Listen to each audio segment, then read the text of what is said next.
Today I'm making the easiest sourdough sandwich bread with no kneading, stretching, or folding.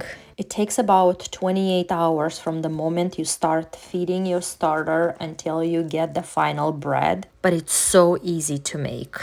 On day one in the morning, I feed my starter. For any baking, I highly recommend using kitchen scales, and I will link mine below. They're super cheap and so reliable. I've had them for at least 4 years now. Zero out the kitchen scales and add about 50 to 60 grams of water. It's important to keep the ratio of starter, water, and flour equal. So as much as starter, you will put water and flour. Now mix the starter with the water until fully mixed. I used in this case a dinner knife.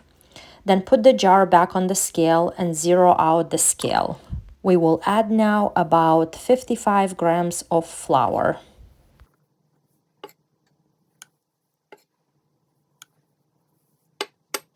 Now I will use the same dinner knife to fully incorporate the flour into the mixture.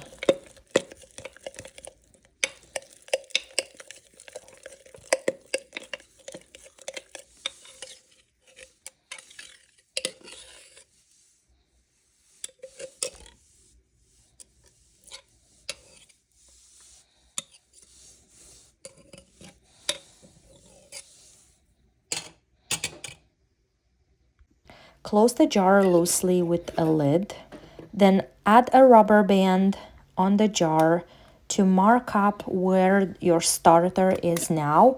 As it rises throughout the day, you will see how it will double or triple in size. Leave the jar on the counter until the evening. Now it's about 10 hours later and you can see how my starter has doubled in size. Also, look at those beautiful bubbles on top. That tells me that my starter is ready for baking. Now let's start making the bread. I usually do this step around 7:30 to 8 p.m. right before I put my kids to sleep.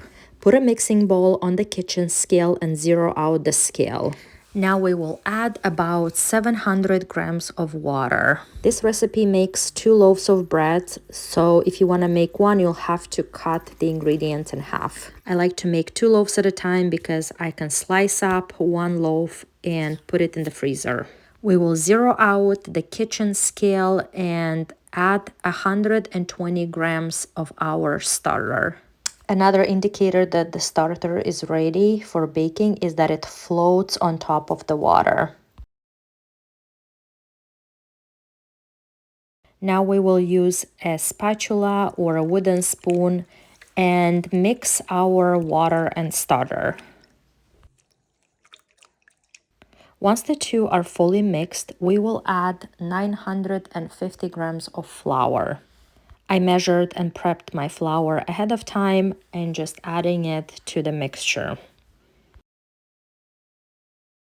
Then we will add 2 teaspoons of salt. If you have little ones that want to help you, you can get them involved here too. Here my daughter is helping me add the salt. Now we will use the spatula or the wooden spoon to incorporate the flour into the mixture.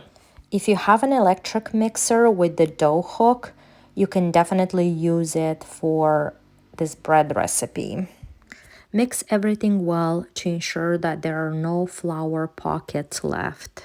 The electric mixer with the dough hook will do this job a lot faster than manually. So if you have that, definitely use it, but you can also mix everything with your hand.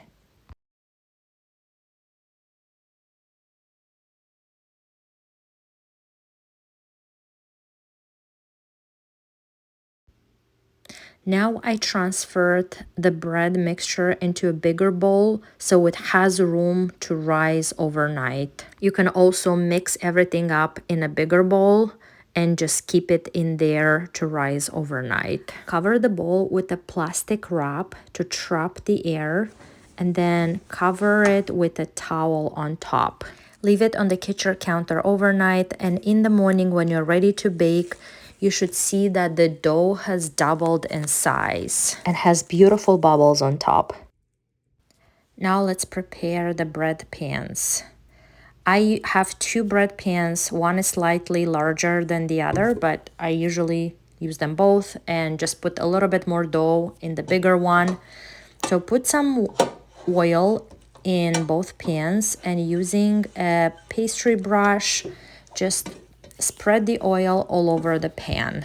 This pan is non-stick, but I still like to add a little bit of oil so to make it easier for the bread to come out when it's fully baked.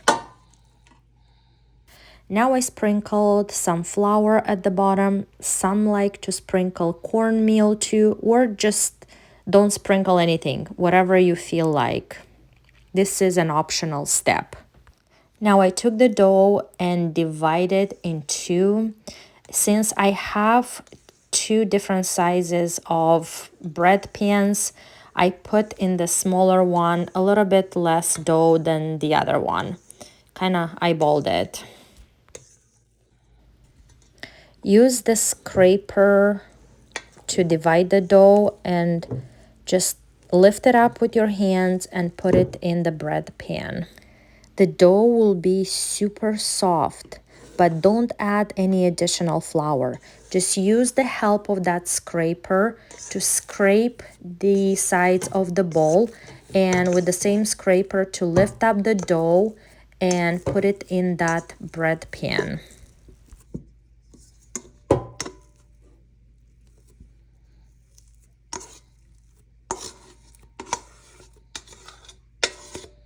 Now wet your hands with clean water and just press the dough so it's even in the bread pan. So press it in the middle and also the sides so it's all nice and even. When it rises, it makes that nice shape of the bread.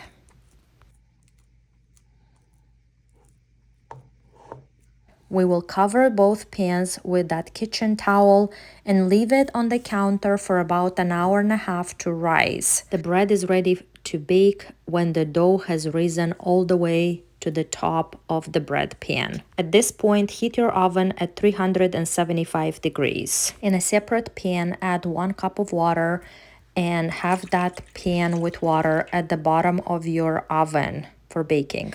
Bake the bread at 375 degrees for 1 hour on the middle rack. After an hour, remove the bread from the oven and cool on a wire rack before slicing it. The result is a loaf of bread that is super crispy on the outside and very soft inside. You can use this bread for sandwiches or just to eat it as is. It's super delicious. It's very healthy for you and very easy to make. According to WebMD, sourdough bread might help lower blood sugar levels, helps in disease prevention due to increased antioxidants compared to other types of bread, and also is rich in nutrients. Although it's not gluten-free, it has a lower gluten level than the traditional bread made with yeast. I hope you give this recipe a try, and if you do, let me know how it comes out in the comments below. If you enjoyed this video, click like and subscribe for more easy and delicious recipes. See you next time.